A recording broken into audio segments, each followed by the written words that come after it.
Bonsoir, mesdames et messieurs. Est-ce que je peux vous demander une faveur? Applaudir encore pour moi. Merci. Merci, merci. Je me sens bien maintenant. Alors, je ne sais pas pour vous, mais est-ce que quand vous étiez petit, quand votre maman a décidé de ne plus vous donner le lait, pour ceux qui ont eu la chance, bien sûr, de profiter de ce trésor nutritionnel, quel a été votre premier aliment ou votre aliment préféré? En tout cas, pour moi, c'était la viande.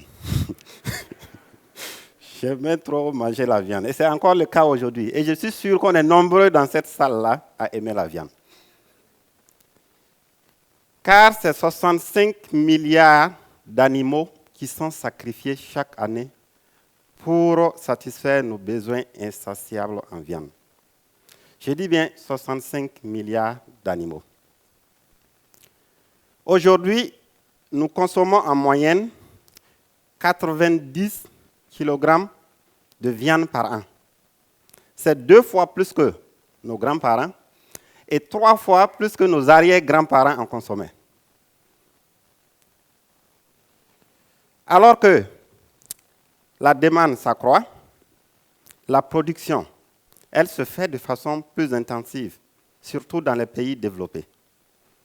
Où, par exemple, plus de 80% des poulets consommés sont élevés sans jamais voir le jour, la lumière du jour. C'est triste, mais ce ne sont que de pauvres poulets. N'est-ce pas? Alors, ces pauvres poulets qui sont sacrifiés, sachez qu'aujourd'hui, des voix s'élèvent pour diminuer la consommation de la viande, soit pour des raisons de santé, ou des raisons d'éthique, ou encore pour des raisons environnementales. Aujourd'hui, dans le monde, 70% des terres agricoles sont utilisées pour nourrir les animaux. Et pourquoi? Parce qu'en fait, les animaux ne sont plus nourris avec de l'herbe, mais avec des céréales comme le maïs, le soja ou encore le blé. Alors que pour produire 1 kg de viande, il faut à peu près entre 7 et 12 kg de céréales. Vous imaginez donc un peu l'impact de tout ceci sur l'environnement quand on sait déjà que l'agriculture est responsable de plus de 70% de la déforestation dans le monde. Et sachez qu'en plus d'être gourmand en ressources, l'élevage conventionnel est très polluant. Vous n'allez pas me croire, mais sachez que les émissions de gaz à effet de serre produites par les animaux représentent près de 15% du total. C'est plus que le secteur du transport. Plus que le secteur du transport. Alors qu'en réalité, ce n'est même pas bénéfique de manger de la viande. Je vous assure, ce n'est pas bénéfique pour l'organisme. Je vous dis pourquoi. Parce qu'en fait, c'est seulement 5% des protéines ingurgitées par un bœuf au cours de son existence qui atterrit finalement dans nos assiettes. Quel gâchis. Et pire, mesdames et messieurs, la consommation de la viande rouge augmente les risques de maladies cardiovasculaires et de diabète. 2 pathologies qui sont responsables à elles seules de plus de 30% des décès dans le monde. Alors, si je vous dis que c'est pire, ça, ce n'est même pas encore pire. Le pire reste encore à venir. Parce qu'en fait, notre appétit vorace, excessif de carnivores grignote sérieusement aujourd'hui la planète et commence à créer de sérieux risques sanitaires.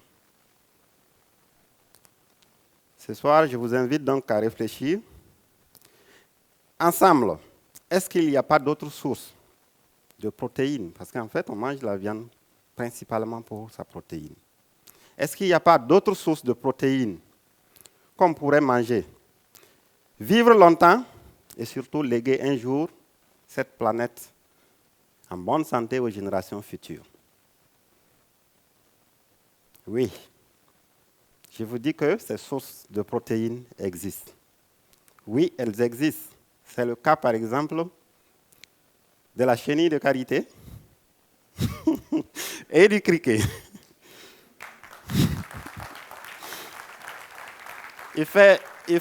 Malgré l'obscurité, je vois que certains visages ont commencé à changer. Heureusement pour moi, je suis bien vacciné à ce genre de réaction. Je vais d'ailleurs vous expliquer, si vous permettez, une petite histoire à ce propos.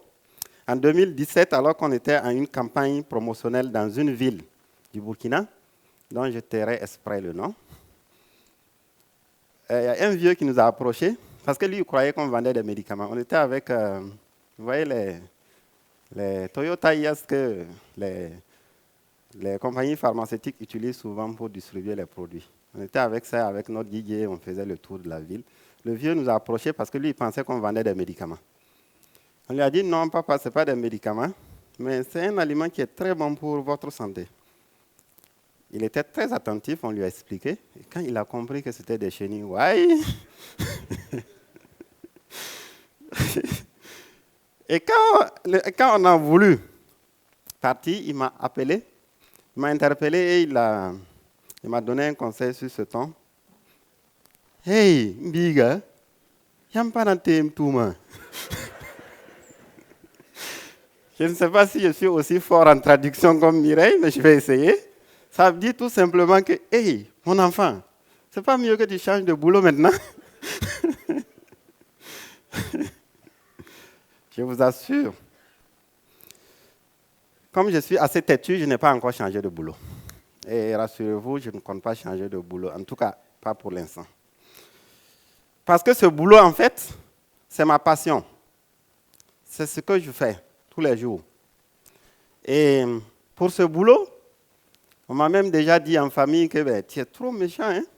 Si c'était pour faire des études longueur, là, et puis venir vendre des chenilles, il fallait nous dire on allait t'envoyer à Bobo faire une formation de quelques jours avec une vieille Bobo, et puis c'est fini. Pourquoi tu emmerdes les gens comme ça? Mais comme je vous dis, ce boulot, pour moi, c'est une passion. Et au-delà du business, ça représente pour moi un engagement à faire des insectes comestibles la protéine du futur. Avec tous les problèmes que je viens de vous citer, je pense que ça vaut le coup quand même qu'on y réfléchisse. Moi, j'ai eu la chance pendant mes études de découvrir le potentiel nutritionnel de la chenille de karité, qui est en fait un des aliments locaux les plus protéinés ici au Burkina Faso. C'est là d'ailleurs que j'ai donné raison à mon papa.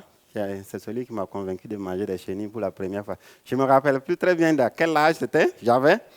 Et je ne me rappelle plus très bien de l'histoire, mais franchement, le vieux, il est très fort. Je devrais même penser à l'engager. Lui, il pourra certainement mieux vous convaincre. Et il est venu un soir avec un sachet noir du marché.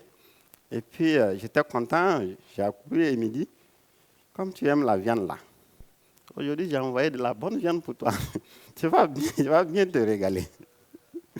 Et je vous assure que quand j'ai goûté, c'était vraiment bon. C'était de la bonne viande.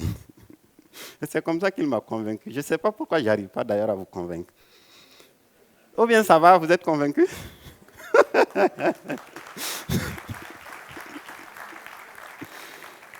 Alors, donc, quand j'ai compris que c'était effectivement de la bonne viande, je me suis dit, cette bonne viande-là, il faut trouver le moyen de l'exploiter convenablement. Et c'est ce qui m'a conduit en fait à la création de FasoPro, alors que j'étais encore étudiant. Et FasoPro, c'est une entreprise qui se donne pour mission de valoriser le potentiel nutritionnel des insectes comestibles. Aujourd'hui, je ne suis pas venu en commerçant, donc je ne vais pas essayer de vous vendre des chenilles, mais plutôt partager une vision, qui est la suivante. En fait, l'idée n'est pas de vendre que des chenilles. on a en fait des ressources qu'on néglige dans nos contrées. Et comme l'a dit le papa, je ne sais même pas comment je me suis débrouillé pour pouvoir parler après lui. Et il a dit que c'est très difficile de s'asseoir dans son environnement, d'observer certains changements et ne rien faire. Lui, il a donné 40 ans de sa vie à repousser le désert, si ce n'est qu'à refaire une forêt. Nous, la vision qu'on a à Faso Pro, c'est de faire en sorte que cette ressource qui est aujourd'hui collectée dans la nature devienne demain une ressource complètement maîtrisée qu'on pourra élever. Quand j'ai parlé d'élever encore, j'ai vu des visages qu'on fait comme ça. Mais retenez bien, c'est le message qu'elle a donné. Elle a dit, essayez au moins de croire à ce qu'on dit. Et oui, on a passé tout notre temps à mobiliser de l'argent pour ça, pour faire de la recherche, arriver à maîtriser l'élevage des insectes, les domestiquer, pour qu'un jour, on arrive à mettre en place des fermes d'élevage d'insectes, comme c'est le cas aujourd'hui avec les poulets ou les bœufs. C'est ça notre vision. Et nous avons déjà fait du chemin.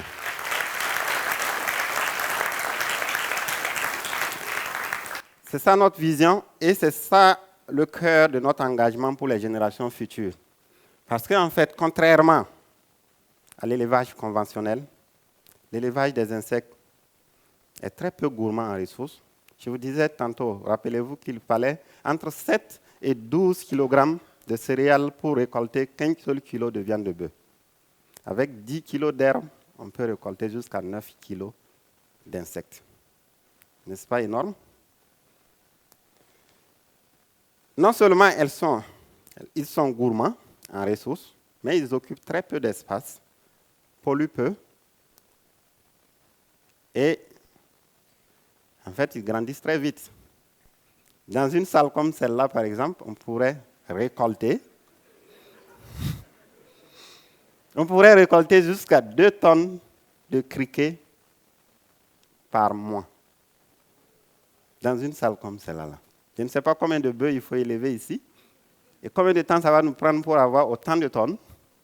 Donc vous imaginez un peu le potentiel que ça peut représenter pour des générations futures. Et on est capable de le faire aujourd'hui avec 2 espèces de criquets.